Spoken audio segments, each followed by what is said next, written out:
From a June item of interest, we had the primary elections. And I think if this is a surprise to anybody, just yell out. For Congress was Steve Knight and Brian Caforio. Steve Knight had 49%, Brian Caforio at 25%. So they're going to go head-to-head here on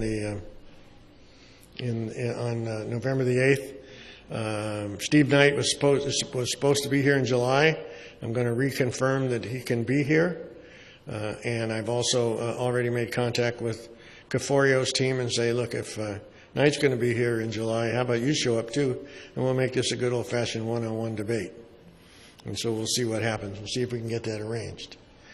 On the 38th District, Assembly District, was Christy Smith and Dante Acosta. Christy Smith came out on top with 44.7% and Dante with 35.3%. And so this should prove to be a really interesting and close race here on November the 8th. For State Senate in the 21st District, Scott Wilk with 47% and Jonathan Irvin at 32%. And again, we'll make contact with them and see if we can get them to be here on one of the available dates.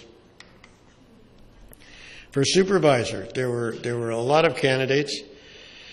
Catherine Barger came out on top with 29%, and Bob Huff with 14.9%. And I think those two guys, well, not guys, Catherine's a girl, those boys and girls put out a lot of signs here in Santa Clarita. I mean, we had a lot of Huff signs, we had a lot of Barger signs.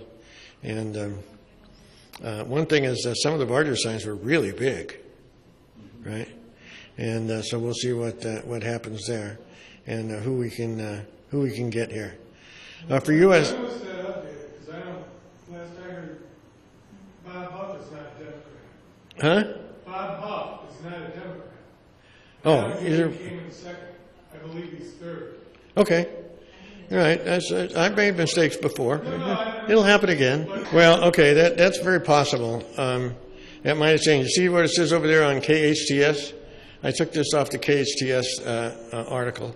And so things may have changed by then. And you know, also the fact that all of the provisional ballots had not been counted and certain things can change. Can you look that up for me and see who is in? Second. So while you're looking that up, Camilla Harris with 40% and Loretta Sanchez with 18.5%. Measure E passed at 57.5%.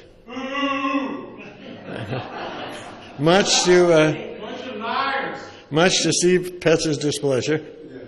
And Measure 50 surprised me as passing with 75% of the vote. That kind of surprised me. I didn't think it would be anywhere near that kind of an amount.